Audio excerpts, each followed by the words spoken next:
I think for me, it's obviously going to be like a level of self-doubt when you get into the process, especially even like trying to get the first deal. Because let's be real, like getting told 100 times no in your face, like not a lot of people are cut out for that. So if you haven't got that self-resilience or like willpower, I'm going to do whatever it takes, I'm going to keep going, I'm not going to give up. Chances are you don't achieve the things that you want to get out of life, and that's just the truth. Like people that don't give up are the ones that have been able to achieve whatever it is they want to achieve. I haven't come from money, so like I've had to work for everything I have. Like I didn't get handed, oh here's 100 grand, go and do what you like. No, I've done all the shit jobs. Being in these environments, I've always kind of been envious of like I'm seeing all these wealth. Like for example, being a wine waiter at like the Marriotts and the Park Lane hotels, and these have these events and everyone's coming dressed up nice. Everyone in there had luxury watches. Like got me thinking like, yeah, why am I not a business owner? Why am I an employee? I always say as well, like people don't reach the level of success they want or don't get the things they want because they give up too soon. But let's be real, like. Welcome to another episode of the Diaries of Success. And today I have an amazing guest who have achieved wonders in the property industry. But before I tell you who my guest is, I want to thank you first for tuning in and watching all the episodes of the Diaries of Success. It's been amazing and your support has been wonderful. I would love to ask for a huge favor. If you haven't yet, please subscribe to our channel because it will help us massively. And the bigger the show is, the bigger our guest is, and the bigger and the more value you will get. So if you have any questions for my guest, please do not hesitate to leave them in the channel or in the comment section down below. Without any further ado, he has achieved wonders. He has received huge awards. One of them is from one of the biggest award-winning companies called the Property Award, right? Yes. So my guest today is the one and only Alfred Dzadey. Hi, Alfred. Hey, thanks for having me. Thanks for the intro as well. Appreciate it. How have you been? I'm not bad. It's been good. Not bad at all. I just had another podcast, but good to be on here as well. Well, I did catch you before you fly to Dubai. Yes. For our audience, who is Alfred? So just an ambitious guy who wants more of life and is not really settling. I've always embraced like a growth mindset and always wanted to kind of do more. Like people might get to where I am and feel like, well, yeah, you're good. Why is it you still want to keep driving for more? And then just simply, I've always felt like I need to do more. I'm not someone who's going to sit there and get complacent or get comfortable. I just want to keep pushing boundaries and seeing what's possible. Beautiful. Family man? Not how many kids? Not yet. But yeah, soon. Obviously, I need to have I need to have a family at some point. But yeah, not at the moment. Myself. Good that I asked that question because I've got some questions lined up. Oh, okay, good. And I want to know that. No, we can go for it. It's going to be, about an hour. We're just going to have a quick discussion about a little bit of everything. I'm easy. So, you are in property. Yes. How was the start of the journey and why property in general? I guess it stems from me wanting to build wealth young. And when I did my research on like wealth creation and what wealth was, a lot of things that I kept coming across was property. Mm. And that was the only thing that came to mind when I used to be in the corporate world. And I felt like, okay, how do I earn 200, 300 grand a year? And I kind of realized the corporate world wasn't going to get me there quick enough, or in the time frame I was willing to kind of invest into that. So property was the first thing that came to mind, and then at least you went onto a program, got immersed in that world, and yeah, I am here today basically. But that is literally what drove me into property. So how long have you been for? Not long. You were amazed by this. I started to learn about property back in, I want to say 2018. I think it's 2018. I can't remember exactly, but I've only been actively buying. So I bought my first property back in Feb 2020. Okay. So just 3 years. Wow. So you have an aggressive. Wow.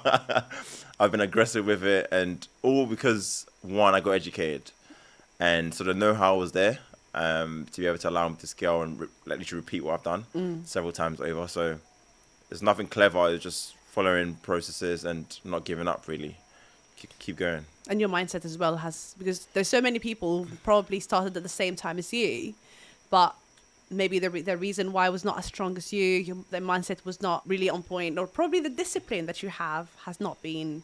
So what was the factors that made you who you are today? Don't ask me how I have high levels of self-belief, but I just have the self-belief of like, if I believe that it's something I can go and do, or even not even unless you have the know-how, but if it's something I feel like I'm capable of doing, And once I believe I can go out there, I'll go out there and find out who I need to become, what I need to do to be able to achieve that thing.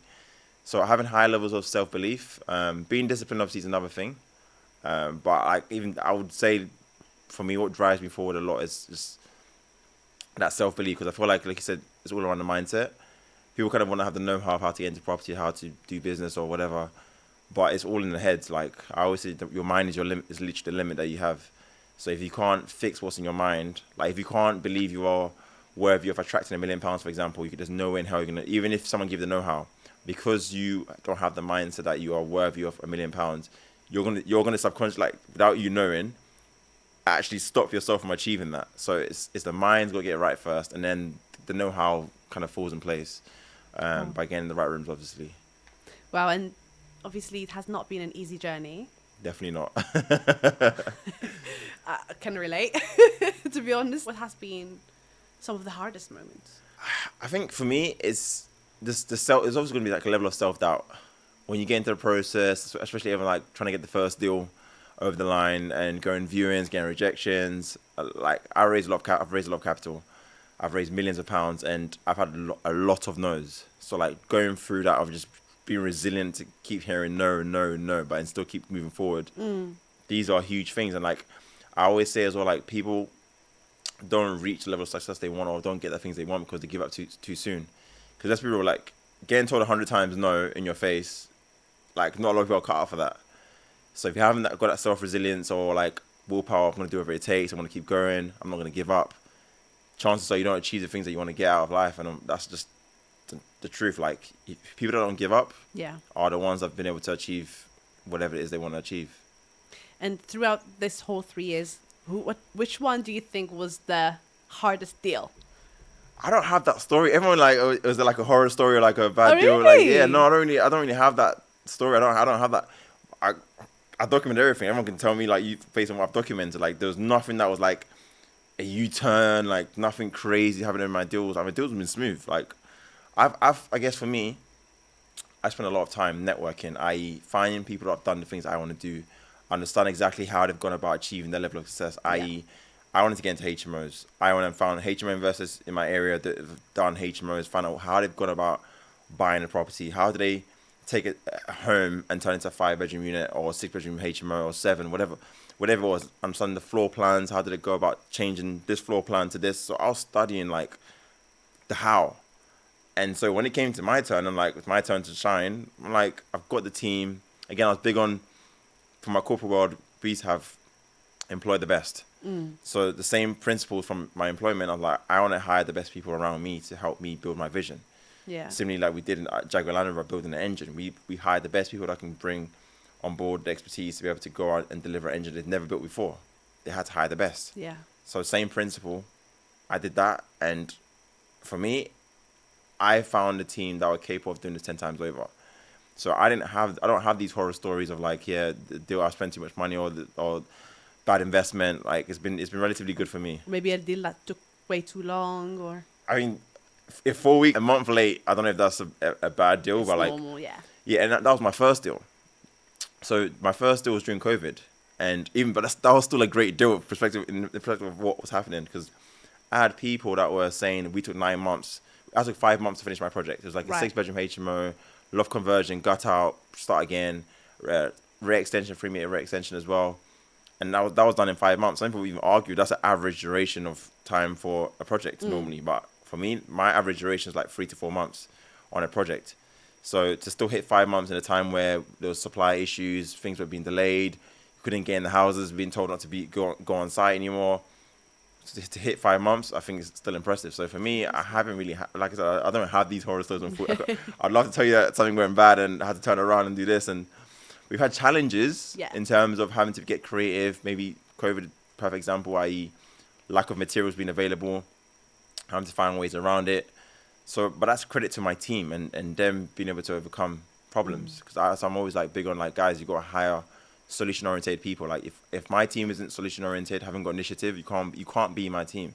Because if I'm now the person that has to tell you what to do, i.e. come up with ideas, it's like, why am I hiring you? I'm also do the job myself. Yeah. I'm the one with the ideas. I'm gonna have to execute myself. Like I don't need to be telling you. I don't want doers. I'm a big person. I hate doers. Doers on some tasks, yes, they just need to do it. But most roles, I want people with initiative, who are creative, who've got their own ideas, aren't just gonna just take my instruction for it. Like if I'm telling you to do something and you know it's wrong, you're not.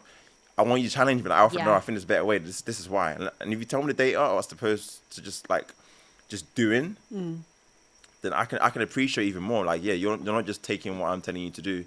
You're actually saying, no, actually, this is more logical. This is better. We can get better results doing it this way. And I love people like that. To be fair, I can definitely understand. I used to have, even my admin guys, we have 15 people in our team right now. Yeah. In 2 offices, right? And there are some who just come, have their to-do list. When the to-do list is finished, they're like, okay, that's it. Whereas some get out of the way, look for different type of challenges. What can we improve? Let's look at what there is and what there isn't. And I have my social media team now. They're not even based in the UK. Yeah. And they're doing amazingly a good job. And I can't see myself not having them because they get out of their way. Like, oh yeah, you know what, Hatter, we should do this and we should do that. And these are a few ideas maybe we should try. And I'm like, wow, I don't have to think of everything myself because they're very creative themselves. Yeah. They're just doing it them. So I completely understand. If you go on a site and someone just has a vision, like they can just share with you and you just take the decision. Yes. And you have the time just to say yes or no. I think that's a very good level. And it also shows that you're a good leader.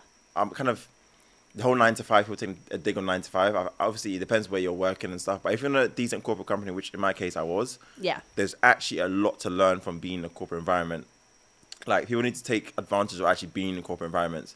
Because, for example, these companies want to invest into their employees to upskill them to become better asset to the company. So if you can go on some training courses, leadership program, whatever, I don't know, I'm just thinking of stuff out of the box now, but like just anything that's going to allow you to be able to increase your earning potential, i.e. the skills you've acquired, do it. Like, they're going to pay for it. Some companies are funding whole degrees to go out there and whatever, get an MBA, for example. Because they know when you come back, you're going to be in the company, you're going to help the company do more. So like, utilize 9 to 5. Like, for me, I'm grateful for my 9 to 5 job. It taught me a lot. Like, it taught me how to be a great leader, work with different teams, different cultures, learn how to get the best out of people. Like, I know my guys, my engineers who are like, you can tell them and they'll just run with it. And then there's some you got to apply more pressure, i.e. check up on them, see what's going on. Because if you don't, they just sit back and do it in their own time.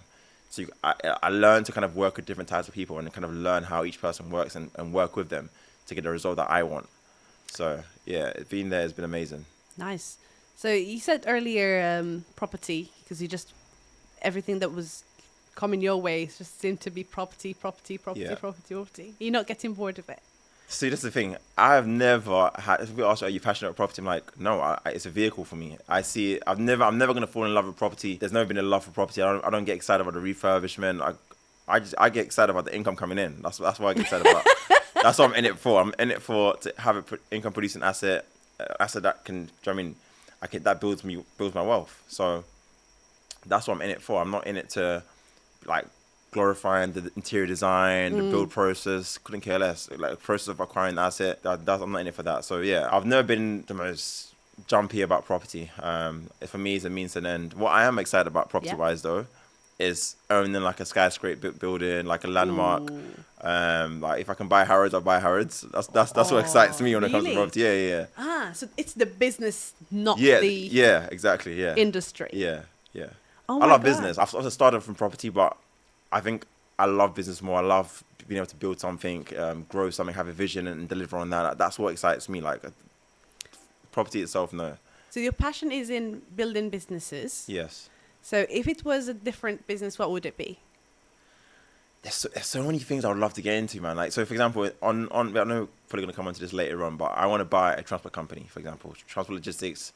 So the whole idea of storing stuff, transporting goods across the country, that's something I'd love to get into at some point. I'd love to get into agriculture, mining. There's so many things. I'd love marketing business. I can tell you so many businesses I'd love to be involved in, but obviously I know I don't want to be like spread thin, i.e. different, because they're all different, complete different things. Yeah. But it will probably be more partnerships to get into those spaces. I'm not necessarily the one in there, but yeah. Which you have started already. Been stalking you. I've been watching a few of your lives recently, and you've I've noticed that you're doing a few partnerships, which is amazing because I'm a huge advocate of something that says I'd rather 50% of something than 100% of nothing. Yeah. And starting a partnership with someone who knows what they're doing in a different, and everyone gives a little bit of their own. Yeah. I think it's amazing. So, what other partnerships you're involved in right now? So this is, again, being in the right rooms, having the right conversations. So Yeah. when you get in rooms with the right people, usually what happens is you talk about business. You talk Yeah. about opportunities, what's available, what's happening in the world, whatever. So the partnership I'm talking about now is we're creating a mastermind out in Dubai, just to empower people, to educate them. Again, actually, property investors and developers stop thinking like property investors and developers, and actually start thinking like business owners and what it means to have a cash flow business and how can you create cash flow businesses from information you have, like, or services you can provide to other investors, for example. So that just came about. We were just having chats. Like this is actually a beach club. We're at a beach club. This is how so guys who are coming out to Dubai Mastermind. This whole thing came about us being in a beach club, just talking business. What can we do together? What can we like put out there? And yeah, Tyler was like, yeah, we need to do something. We have to do something. And then we just kept talking like it was going to be, and then we said, you know what? Like, we're in Dubai. Dubai is an amazing environment to be in. We can probably do like a mastermind in a few days, make it different to the normal masterminds that are out there, add a luxury element experience to it, and not just like education, and just create this environment where people feel comfortable to be able to share their goals, what they're trying to do, go through limiting beliefs. Like, so yeah, we're going to start something for the first time and see how it goes. But I think that the idea is, off the back of this, we'll have multiple masterminds, different locations, not just Dubai, potentially as well. So we'll see how that goes. So why Dubai? For me, Dubai it's an environment. Tax free? There's that as well. I don't know, Dubai I think I'm a big visionary, I guess. I've got big ambitions, got big stuff, and obviously the leaders of Dubai are big on reinvesting back into the country. Similar to myself, I like to reinvest back into myself. Yeah. So they're pumping a lot of money into the infrastructure, building it up to this country that's become, like, people forget Dubai once upon a time was a desert. It is still a desert, technically. And not long ago. Yeah, not long ago either. And just literally just a couple of decades ago, probably. Yeah. And it just shows what can happen if you put your mind to something and you don't give up and you keep pushing forward. Like, so for me, Dubai is an environment that forces you, to learn how to make money. Like, you can't, I was talking about like what's the level of money you need to have to be able to enjoy Dubai, truly enjoy it. You can go to Dubai as an employee and still have a good time. But like, to truly enjoy Dubai, in my opinion, at least 50 grand a month minimum. Like, to experience nicer things, to just do things and not have to think about the cost of being in that environment. Because there's some high-end things, like some private members clubs, they're not cheap to be involved in those networks and stuff. So for me, it's like, there's some rooms you probably won't get in if you don't have the right name. You might not be able to get in that room. So I feel like, but Dubai, I love Dubai. I'm probably going to spend more time in Dubai. I have been spending more time in Dubai.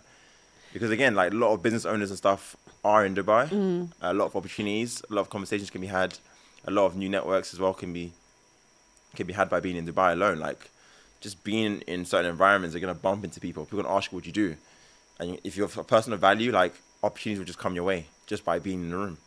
So that's why for me, Dubai is right now is the go-to place. Everyone's kind of running to Dubai. But yeah, why not Dubai? Why not Dubai? That's the question. That's true. Why not Dubai? And it's a little bit outside of your comfort zone as well. Yeah. Like, I tell people all the time, like, guys, when you get to Dubai, like, if you're not making a certain level of money, you start, even if you're making a certain level of money, like you can be making 10 grand a month being out in the UK and you feel like, I've made it. Then you get to Dubai and people are like, oh, like 100 grand a month is like the bare minimum you need to make to kind of be seen as to be doing well. Like, can you make that as an employee? Of course not. Mate, no, definitely not. I'm trying to think of what employee. You can be being a CEO of a company and earn millions of, So I guess from that perspective, yes, you can. So technically speaking, yes, there are avenues, but that's like the 1%, 2% of employees who are making that level of money or who are seeing that kind of money. And again, because they're providing a huge amount of value to the company, and hence why they're commanding that level of salary or income. So I guess it's possible, but I would say it's harder. It's easier to definitely do it in business than it is to do it as an employee. In terms of, we just spoke about how quick, the country is developing. In your own perspective, your own opinion, don't you think something that has actually escalated very quickly is going to probably die off very quickly? No, I don't think, because again, for me, it's leadership. everything starts from where's the vision, what's the plan, and the people, unless the leadership goes wrong in Dubai, that's what usually stems from. Like countries dip because leadership has changed hands and someone doesn't believe in that philosophy no more. So, but I feel like he created a culture where everyone's on board that vision. Like people who are coming in next in line are going to be on the same wavelength. Things might look different because obviously leaders going to do things slightly differently, but I don't think this is the downhill for Dubai anytime soon. I actually think it's still a serious upwards trajectory. Yeah. Like all the wealth is going to Dubai. There's a lot of Russians that are moving to Dubai. Like there's a chart of where where all millionaires move into, like migration of millionaires across the world. And I think Dubai was like maybe number 2. Wow. I think Australia's number 1. I don't know what's happening in Australia, guys. You tell me what's going on in Australia, but Australia was number 1. There's a lot of migration of millionaires to Australia, and I think Dubai was number 2, if I'm not mistaken. They definitely not see me in Australia. Don't like spiders. That's one. Yeah, there's that. Yeah. But Dubai is something I never really thought I might consider. But with the wave of how many successful people are going there and how it looks like everyone in the property industry is just going to Dubai. All my stories, whenever I'm clicking, everyone is literally just going to Dubai. So there must be something that they're doing right in Dubai. Yeah, no, I think that Dubai is inviting. I think the culture, the environments, and all business, like wealth is just moving in that direction. So like people that are serious about building wealth and businesses are seeing where the wealth is going to, and everyone wants to be in that circle. So they're going there to experience that. So that's why I think Dubai is creating a lot of noise at the moment. You're not only in Dubai. Yeah. You're going Miami as well. Yes. So tell us a little bit about that. Yeah, so I've been like the last year and a half now, I've been traveling quite a lot. I've been on a journey of growth, like learning, getting into new rooms. So Miami's been a big place I've been spending a lot of time in because of a guy called Grant Cardone, if you don't know who he is. The 10X guy? Yeah, Mr. 10X, Uncle G. I'm a big fan of him. I believe in everything that he's saying and just being in a growth mindset and wanting more out of life and not kind of getting complacent and settling. So I've been learning a lot through those guys, getting in rooms with people that did 100 million plus in their businesses, learning from them. So like, because I'm on this journey of trying to get to 100 million, 1 billion. So it's like, I need to get into new rooms. I need to keep changing my environment so I can grow. My environments allow me to get to the million mark, like now 10 million. I need to leave that environment and go elsewhere so I can grow. Yeah. So that's why I've been traveling a lot to like Dubai, Miami, because I feel like these environments are now expanding my thoughts of what's possible, giving me the know-how potentially as well by being in those rooms. So I'm big on getting into new rooms, keep growing. Amazing.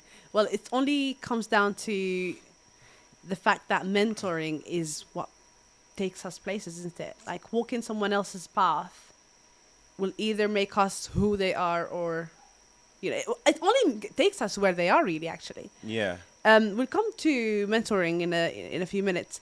As you noticed, the name of our podcast is called Diaries of Success. Yeah. And because you're considered a successful person, that's why you're here in the studio with us. To you, what's the definition of success? I think success is like it can mean anything to anybody. Like someone could argue graduating, be the first person to graduate from your family in university is success. I'm thinking for me personally, the impact I have on others, maybe I can say is success. Being able to provide success is, again, I feel like I can provide now. I'm now fortunate in a position that I can help my parents build their home. I'm building a house in Ghana for them. Something I can do because I've got to where I am, so I can afford that. I can do that. So I think being a provider, being someone people can rely on, I don't know, that's a level of success, I guess. I don't really look at success, if I'm honest. I'm just doing what I need to do, and if someone calls that success, that's success. But yeah. Well, obviously, the reason we've put this podcast on is because there is a myth that was going around, and I hate that. It's the formula of success. The word formula of success. To me, that's bullshit. Yeah. I don't believe in something called formula of success. And this is the reason why we call it diaries, because everyone's journey is completely different to another. Your definition is probably different to mine, probably different to other people who are successful. So yeah, thanks for sharing that. So we have we have a thing in our podcast. Okay. We like to play games. with our guests. I don't mind games. And this is good games, but yeah, go on. So it's going to be a would you rather game. Sure, you're familiar. Okay. But I want you to answer literally in 2 seconds. I'll try. If you don't, you'll have to sing. Okay, I want to make sure. So make sure you say you answer. So it's literally quite a quick fire one. Okay. And then we will come back to some of them later on. No worries. Well, thank you for tuning in until now. I'm sure you're loving the first half as much as I'm doing. For some reasons, I only bring guests that I personally can learn from as well. So it's for selfish reasons and for me to share this with you guys as well.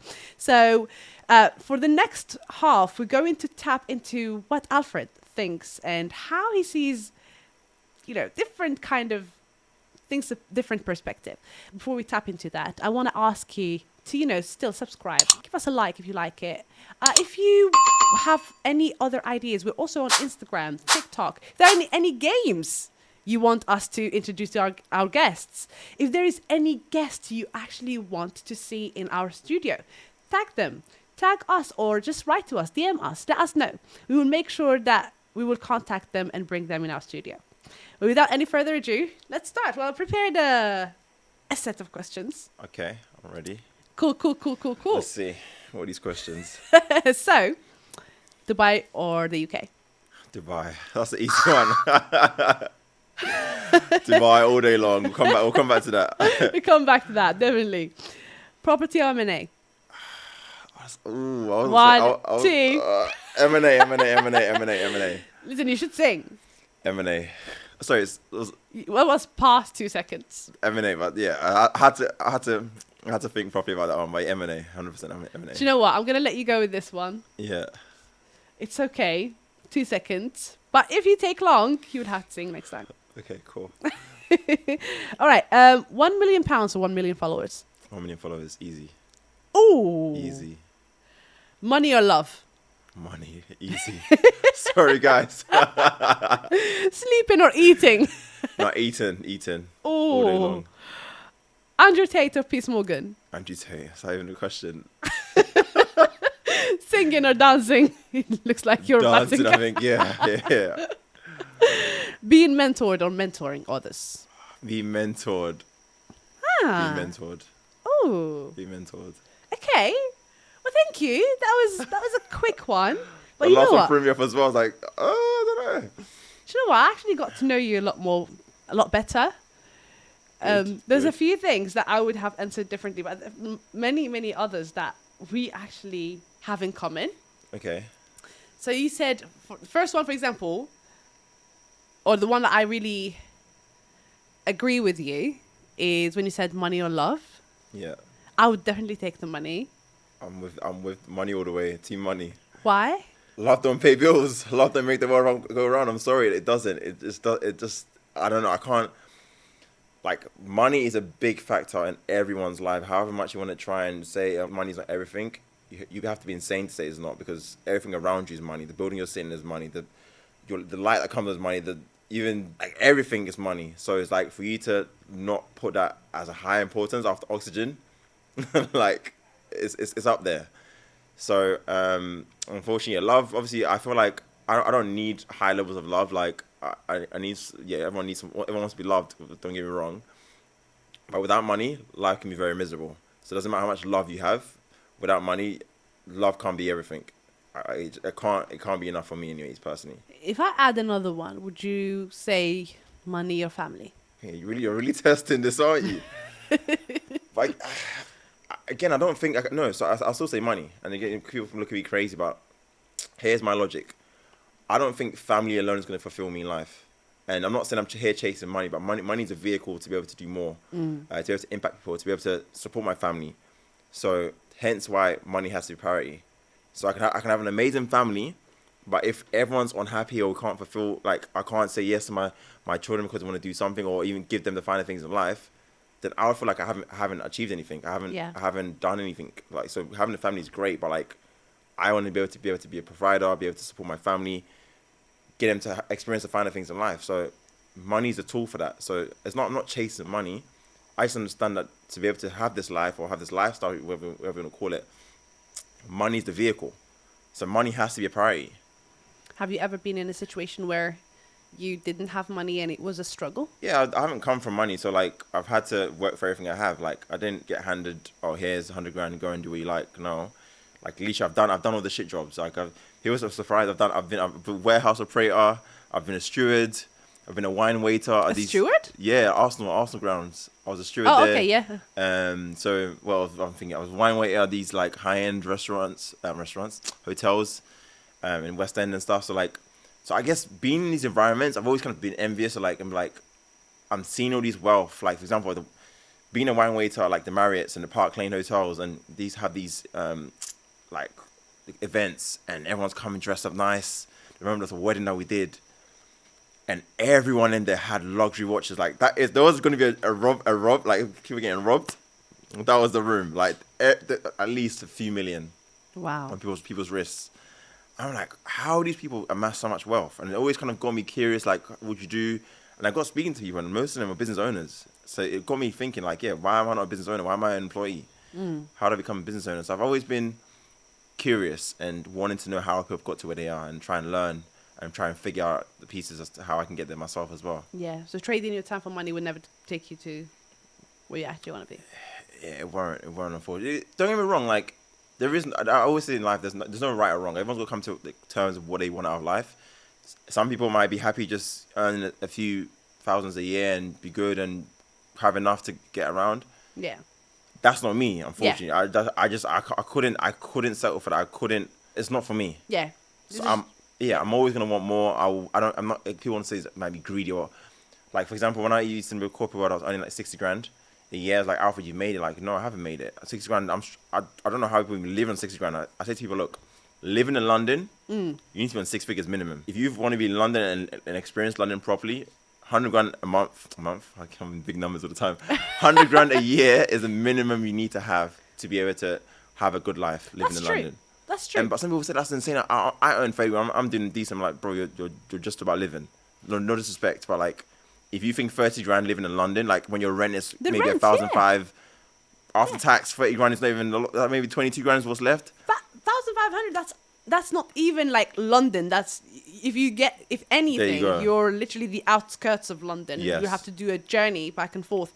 We have HMOs in London. A room is £1,000, £900. Yeah. So if you're for 1,500, and that's a house share. That's exactly. That's and that's 5-6 people. That's a room. Yeah. Not even an ensuite. Yeah. I promise you, I have a property in Stoke-Newington, four bedroom flat. Yeah. It's a flat, doesn't have a garden. It's on the top floor, no elevator, nothing. Yeah. And the room is £950 a month, and that's a room with 4 other people that you're sharing with. Yeah, that's what I'm like. Some people are just oblivious to how I think people, you don't know what you don't know. So I don't blame them, but at the same time, it's like, if you're in a situation where you can tell that you're kind of penny pinching, you're saying no to things because you like to do it, but you can't do it. And like, so it just means you need to create more income. Like, you have to create, like, income needs to be on everybody's forefront. It's not a money grab. It's not you being greedy. It's just you live in a world where what makes the world go around is money. Yeah. So money has to be a priority. Like, you have to take it seriously. If you're not earning the money you want, you got to think, okay, how can I earn more? And people are kind of judgmental with the employees, maybe not, they're being undervalued. I'm like, okay, but let's be self-critical. What value you bring to the business? Quantify that. And then quantify that against your earnings. Now look at someone that's earning higher than you and what value they bring to the business and why they're earning that money. And usually the issue is they provide more value to the company, and that's why they're earning more money than you. Yeah. And if you feel like both of you are doing the same thing, but one's earning more, one's earning less, then move yourself from the place where you're not appreciated and go to the place where someone's going to appreciate and pay you more.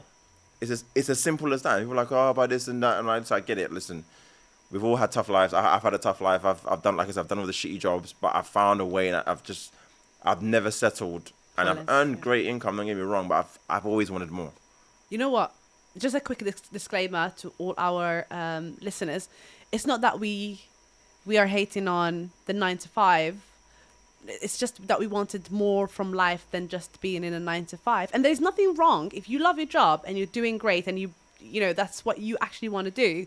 That's completely fine. I have a very, very good friend of mine. She's one of my best friends. And she's like, you know what, Haja? I am happy to be a school teacher.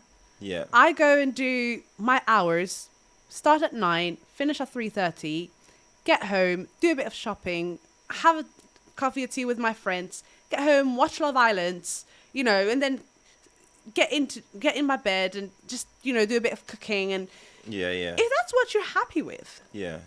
absolutely fine. Yeah. It's just that if you're not, then let's not complain about it if you're not doing anything towards it, isn't it?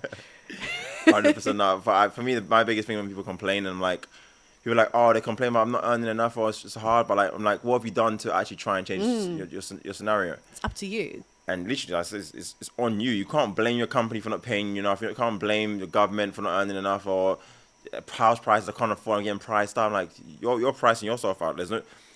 There's no reason why you can't upskill yourself. There's no reason why you can't make sacrifices like I've had to, and say no to things, and rather spend the money that you've gone to use to go out to have time with family, friends, and have a good time, and reinvest it back in yourself to upskill yourself. So now you're more valuable in the marketplace, which now commands a higher salary. That's what it takes.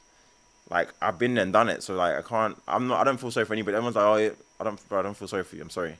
Like, I've been there, and I can genuinely say I've been there and done it. So I didn't get no leg up. I had to work. I had to find a way and spend money that I wanted, uncomfortable levels of money, to be able to get into rooms to acquire information. So if I'm putting in the work, you're seeing what I'm doing. But you're here sitting there complaining. I'm like, what are you doing with your money? You're here, let's go to this rave. Let's go party. Let's go.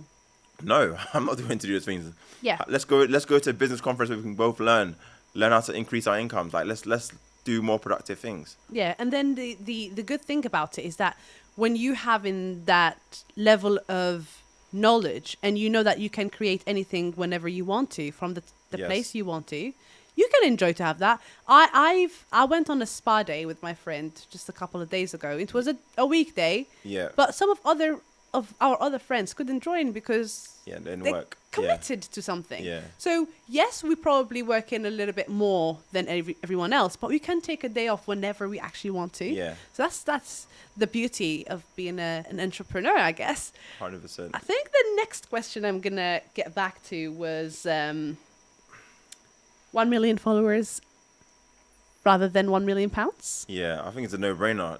Today's currency, like attention, like builds an audience. If you can build, like, I even forget a million. If I have 1,000 like buyers, like people that buy whatever Alfred says, like, if I have £1,000 product and I sell it to 1,000 people, that's £1 million in my hands.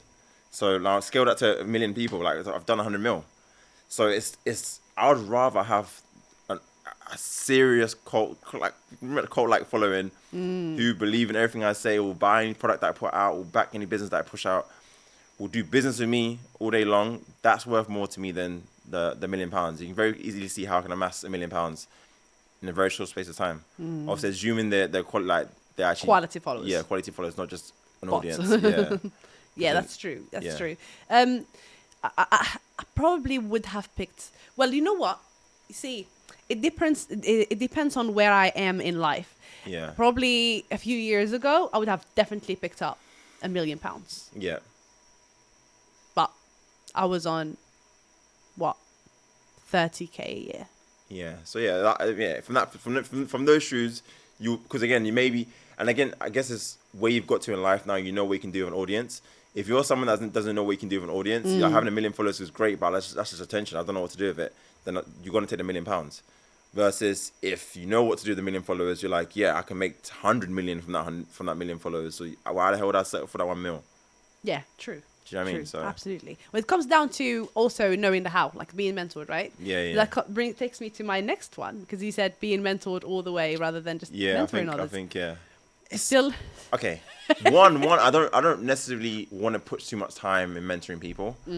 I can still mentor people from the content I put out. So i.e., I'm not necessarily speaking to you one-to-one, but I can speak one-to-many through the content I put out, whether it's through TikTok, whether it's through Instagram, my YouTube channel. So I'm still kind of people are learning from me just by watching my stuff. Yeah. So that's like a form of mentoring, I guess. So I don't necessarily enjoy the whole one-to-one, spending a lot of time one person and kind of taking them through and helping them get to where they want to get to. I just like speaking to people that are ahead of me. Yeah. and learning from them. That excites me more than me speaking to someone trying to help them get to where they are. So that I guess that's my perspective of why I would choose being mentored over mentoring others. 'Cause I feel like I can mentor people at masses as opposed to one-to-one, and then I can focus on what I want to do as well. 'Cause I'm still beginning, like I haven't scratched the surface yet even. So there's more that I want to do, and I'm a bit selfish, if you want to call it that. I want to get to certain places before I start pulling back and saying, okay, guys. I still feel like I support the community. I help a lot. I've done a lot, man. I've done a lot for the community for sure. I've done a lot.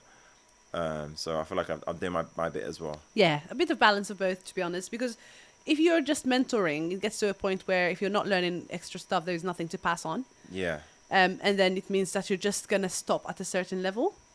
Yeah, big believer of hanging around people who are better than you because you want to become better. Like, I'm content with where I am right now, but I also want to learn more because I'm an ambition person and I want to get to different stages in life. So, yeah, totally agree with that. You said Dubai all the way in. Yeah, I'm like, there's more opportunity. At least from my perspective, the rooms I can get into in being in Dubai versus the rooms I can maybe get to in the UK. I just feel like Dubai is way more welcoming in terms of entrepreneurship, being business-minded, wanting to build something. Like, Dubai is way more receptive to that than it is in like UK. Like, in some rooms, you can't even discuss how much you make or like what you want to do in life, and like it's kind of frowned upon, like you're showing off, or like you're being arrogant. Why?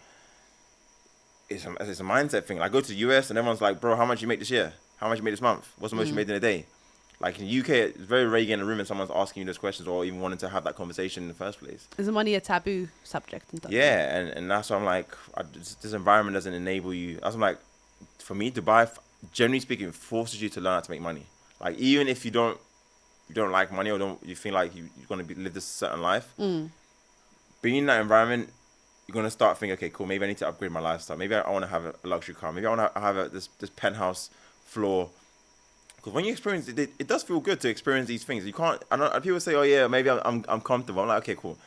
Let me put you in this environment. I'm going to ask you the question again. If you could find a way that gets you to that environment every day, you'd find a way. You can't tell me you still be comfortable. Like, I don't want more. I'm good where I am. No, bro. Like, you probably haven't experienced certain things.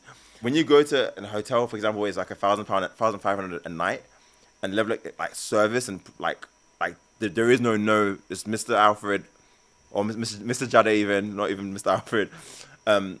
Literally anything is possible. They're gonna go above and beyond to provide an amazing service. You can't go back to your normal life and be like, yeah. Oh, this is great. I prefer this. No, you don't. Like, someone's trying to drive you here, take your bags, we'll bring a drink to them. Like, literally whatever you want is possible. So like, when you experience like I can't unthink that and now feel like, yeah, I want to not have that. Like, I want to have a chef. I want to have a full-time PT that takes me to the gym. Like, literally forces me to be in the gym every single day. A driver, a chauffeur. Like, for me, these are normal. Like, I want to have. Like, why would I not want to have that?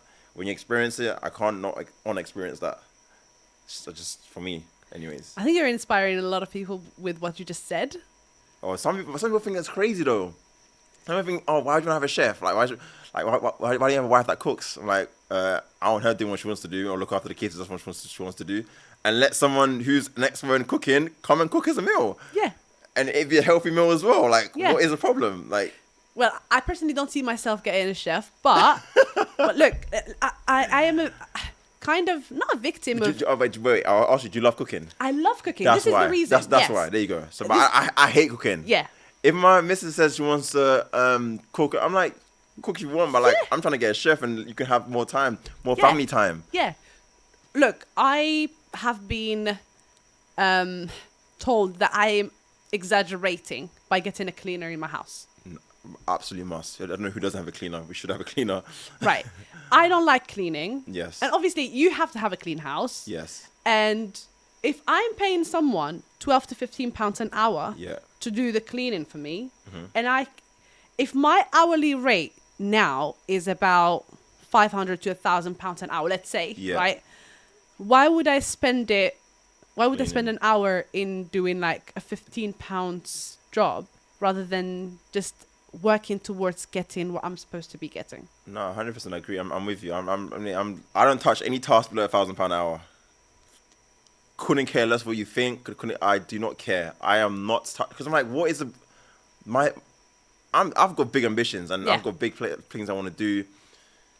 Like, if I can outsource anything where I don't need to be involved in it, run with it. Like, here's your check. Thank you so much for your services. Yeah, exactly. I've been asked to speak lately. I'm going to speak in October for one of the. I can't disclaim a lot, but one of the organizations that brought me here in the UK. Okay. To inspire others on the other people who they are bringing to the UK. Yeah. And I've been asked to speak being an alumni. And they were like, would you like to speak? And I'm like, that was going to be an honor for me. Without even before saying yes, they're like, oh, we have a budget for it. That's good. I'm like, okay, I was ready to do it for free. Right? And then they said, oh, yeah, we would like you to speak for 12 minutes, 12 to 15 minutes, and we'll give you £4,000. I'm like, my hourly rate now is just getting... And that's the thing, but here's the concept. So... the right person, i.e. the right client, the right customer, to that same service, you're finding insane. 12 minutes, I'm paying $4,000. You might even spend for an hour, maybe got fully £500, but the client you're speaking to can afford to pay that level of money. So it's like sometimes you just have to get around the right person. And I was ready to do it for free. There you go. Do you see? Yeah. This is a difference in... First of all, it's us, our perception. Maybe I was thinking... I think now that I've had that, I'm never speaking for free. Yeah. Why not? Why right? not? Yeah, literally. And also, if I'm worth that, and you think that I've achieved enough for you to offer me X, Y, Z, then from now on, that's what I'm charging. I say why not? Like literally, I push people to say, look, charge your worth. I think people have this imposter syndrome of like, oh, am I worth this much? I'm like, listen. In certain rooms, the same thing that you do, the same task that you were doing, it might be £1,000. Another room, that same task you're doing is worth £100,000. So just get in the rooms that are willing to pay you. If someone's not willing to pay your time, whatever your value, then they're not your customer. Be okay with it and go work in your business. For me, that's where. Like, I'm so okay being told, look, Alfred, our budget, that's fine. Thank you so much. I appreciate it. Back to business. Like, if you're not going to pay me what I think I'm worth, couldn't care less. I've got a business to run. You're actually distracting me from my vision. So that's the way I see it. I'm very quick to, like, I want to try and help and be supportive as possible. But if we can't come to an agreement, there's much you can do, isn't it? Yeah, walk away. I'm very quick to walk away. I'm always walk away. Like I have this vibe of I'm willing to walk away. Yeah, it's not that deep. I mean, don't get me wrong. There are things that I would still do for free. Yeah. There are things that I mean, it's not like I'm going to charge everyone £4,000 for 12 minutes. No, I mean, it's not what I'm saying. But it's more of knowing your worth. I mean, and we start from. It's like a ladder. You start for free, and then you start charging a little bit, and then you get better, and then you get better, and that's how it is. I mean, if you need to ask Grant Cardone to come and speak in your event, he's like, first of all, pay for my jets, £100 to fill it for full. That's not speaking. That's not the speaking bit. Yeah, that's just to pay for the plane to fly him here because he's not getting no commercial flights. No. So his private jet's got to be filled fully. Then he's got to speak. So there's another fee, and then hosting him for the time he's there, hotel. Exactly. I want a penthouse. I want this. Yeah. Yeah. If you ask Stephen Bartlett to come and speak on your event, I heard it's just like 150 grand minimum. People are charging some ridiculous numbers. They're worth speak. it. Yeah. They're worth it. Yeah. So I'm sure. Yeah. It's just quality versus I don't know what the other words like the rapport between the quality and what you're giving as well. Yeah, obviously, if you're bringing value, like these guys the value they bring to the table is worth way more than the money you've been paying them. Let alone like the audience are going to pull in as well, especially if it's a paid event. Their names can bring in crowds. The only reason why someone's pulling the room is for that one speaker that who's headlining the whole thing, and so it's business at the end of the day. Like it's got to make sense financially as a business. If you're going to bring a certain person, you're going to afford to pay them a certain price point if you're going to make that money back. You're not just going to do it for free, unfortunately. Beautiful. Let's tap into the last one. You said M&A. Yes. Well, let's explain to our audience what that is, first of all. So M&A, mergers and acquisitions, this is basically the concept of being able to acquire companies. So this is all business related stuff. For me, I feel like it's the world's most hidden secret of building wealth. Ooh. Like, yeah, I feel like, because property is the most marketed business opportunity out there. It's the most common thing that everybody hears. So that's kind of the first go-to point. It's very rare you hear someone talk about M&A. It's like only at a certain level of business you start hearing those words. And for me, it's like, to be able to acquire a business, it's very similar to property, funny enough. Like the fundamentals around, the principles around how to acquire businesses is very similar. You've got a business, the business has assets, it has cash flow. You can leverage that to raise capital to be able to use that money to be able to buy the business itself. So it's very similar to property. Property, you have the asset. The asset is what you're leveraging with the bank to be able to acquire the loan against it and go and buy the property. So they're very, very transferable skills. Actually, not much difference. Would you need to have knowledge in the Of course, industry? everything has to have knowledge. You can't go into it blind. Obviously, if I'm going in, like I talk about buying, I don't know if I mentioned on this podcast, but I'm trying to acquire companies doing anywhere between £5 to £10 million of revenue. I have no necessary experience in that specific industry, i.e. transport logistics. I've never been in that space and don't know anything about it. But with that type of acquisition, normally what happens is there'll be management in place. Yeah. So I am more of a business owner and not a business operator, i.e. being in the business. So the team that I'm going to, in essence, buy by buying the company, they're the ones that are going to do day-to-day operations, scaling the company. I'm just going to come with the ideas and the know-how of how I want to go over the business from 5 million, for example, to 50 million. And they're going to go away, i.e. if we need to recruit some people in to help us get to the next level, that's what we need to do. That's what we'll do. But the point I'm trying to make is like, I don't necessarily need to have the know-how in industry per se. Yeah. If I want to even shortcut, I can go and literally, in essence, hire somebody in who has the know-how and say, look, this is what we want to do. They might have scaled the business to 50 million before, or maybe are even currently in the business that's doing 50 million. I can buy them in and say, look, I'll give you some equity, help me grow my company to this, and I'm now in this vehicle, but not necessarily doing the work. So that will be my plan. I'm not here. I've never wanted to be a busy fool. Like I'm not here to try and know it all. And I just understand. Look, sometimes you just need to know enough to get the right people in, and people are the ones that are going to go in and deliver on your vision, and that's what I'm there to do. Hire the right people to help me get to where I need to get to, And be hands off. as much as possible. How many people in your team do you have now? I don't necessarily have. I have a lot of people that outsource or provide me services. So if you look at that, it's probably 20 plus. Like, but I don't. No one on my payroll per se. I've got a few VAs. I don't even that. I wouldn't really call my payroll. They're not employees in my company. They're just outsourced work, and they get a check from me weekly, monthly. My videographer.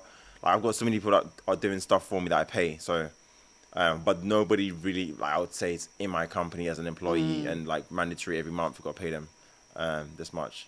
So Why? Say that again? Why? I haven't necessarily needed to. The way I've run things, it's always been like on a service base, i.e. if I need a broker a deal. I need a build team, do that deal. I need a solicitor, do that deal. Architect, go and do this. Videographer, I've got to shoot this week. I'm doing a podcast here. I want to shoot this event, whatever. Come out. I want to fly you out to another country. Come shoot this event. So like, there's never really been a need to employ. I think my first real employees would be when I acquire a company that's already got 50 employees in there. And that would be my instance. I want to inherit those employees. Yeah. But I haven't really had to, per se, bring people on board. I've tried to bring people on board. And employee retention is quite a hard thing to kind of keep. Keeping someone motivated to want to grow and one for themselves, because I feel like for them to want to work for you, there's got to be something in it for them. So what's in it for them? Yeah. How do you keep them motivated to want to stay and work for you for a period of time? And it's very hard, like, because people kind of have this shiny, they want to work here and then they change their mind, they want to do this, or they maybe came in with a certain mindset of what they thought the work was going to be like. And when they got in, because I'm very like, I don't like taking like no for an answer in terms of like, if I want to achieve something, I don't want people that are going to be like, oh, that's difficult, that's hard. Don't know how we're going to do that. I want people that are going to say, okay, I understand you want to do that. Big goal, challenging, but we're going to brainstorm how we can go about getting there. So I like to have people around me that are wanting to have a challenge in their lives and not kind of have the easy ride. And I'm not here to have easy rides, man. I'm here to push boundaries and I mean, break new records, basically. Might be a little bit of a selfish question. Yeah. How would you find these companies to buy or these businesses to buy? So they're not out there just like that, is it? It's very similar to everything M&A is similar to property. Is it? So on the business buying front, there's websites that have brokers who got portfolio businesses they're trying to sell for business owners. Yeah. So business buy. If you type buy business, there'll be like loads of businesses that come up. There's some small brokerages firms, there's some big ones. That's a big. How can I forget this big? There's a big one I mainly speak to. But again, just building relationships with these companies and kind of telling them what it is you want, what you're looking for, what size deal you're looking for, what revenue deal you're looking for, what kind of profits are you looking for on the back end as well. But they exist, yeah. So it's not hidden. It's just having the know-how where to go to find them. Why would someone sell a business? Because very simply, they've done their time. Everyone creates a business with the hope of having a big exit usually. Or maybe they're frustrated, maybe they can't grow the business anymore, they just want to cash out now, they feel like they've grown it to 5 million, they've done their bit, they can't go any further than this, so they want to sell it for whatever reason. So there isn't like, we'll think, oh yeah, why would someone sell the business? They're doing numbers, why would they want to sell? Yeah. No, it's because simply everyone wants to exit at some point. Life maybe happens, they can't run the business for whatever reason anymore, they need to exit. So that's usually the opportunities for me, the opportunities I'm going after is baby boomers. A lot of them are retiring. A lot of them went into businesses, create great businesses, great traditional businesses. What was that again, sorry? Baby boomers. Okay. So it's a generation of people from the World War time. Okay. And they're all like retiring at the moment. Like they're all selling their businesses and stuff, wanting to exit. So those guys all want a cash event. So they're your easiest go-to people to be able to acquire from. Like I'm not looking at someone who's 40 years old, who's got a business. They're not going to sell. Even if they want to sell, they've got some really ambitious number of what they think the business is worth. So now I want someone who's just looking to exit, had enough, want to pass this legacy on to someone that they think can go on and do bigger with their name and then go from there. That's beautiful. That's beautiful. Well, you know what? Thank you so much for sharing all this knowledge with me. You know, it's just very quickly that I didn't realize how time is flying. Yeah. What's the last words you can give to our audience? I keep saying this, but for me, get exposure. Like, you don't know what you don't know. And you got to get in new rooms, get in new environments. So if you want change, you have to get in new rooms. So, like, you can't say you want change and stick in the same environment. Change doesn't happen by staying in the same environment. Change happens by going to new environments. So get exposure to new things and, yeah. I totally agree with you because I was a victim of that, personally. I'm a victim of my own thoughts. That's usually the case. It's all in the mind. Like, everything is in the mind. Yeah, I've always been doing things under the radar. I never really was out there. I didn't want to document a lot of any of my deals actually. Started at the same time.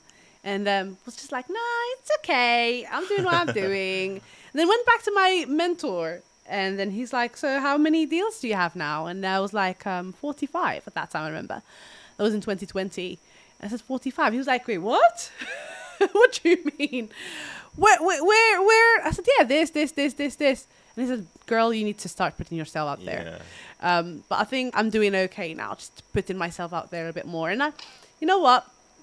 I used to think a lot of what other people were going to think about me. Yeah.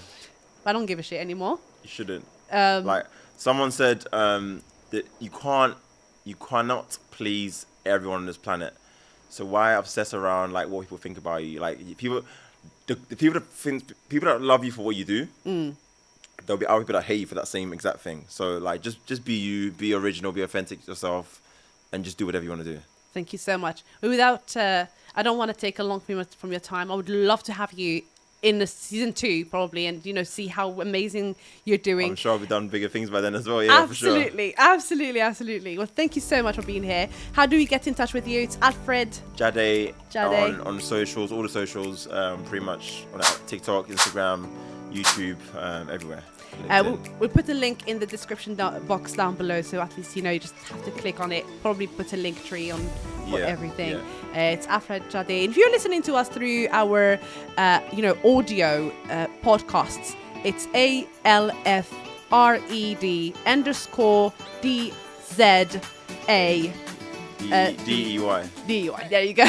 Well, thank you very much for listening through the podcast platforms and watching us through YouTube. Don't forget to follow us on Instagram, TikTok, all the social media platforms, LinkedIn, you name it, we're on there. And if you have any questions, please do not forget to reach out and follow Alfred as well. He's got amazing things to share with you, and he has got amazing mentorships as well. So until the next episode, do not forget to live your best life.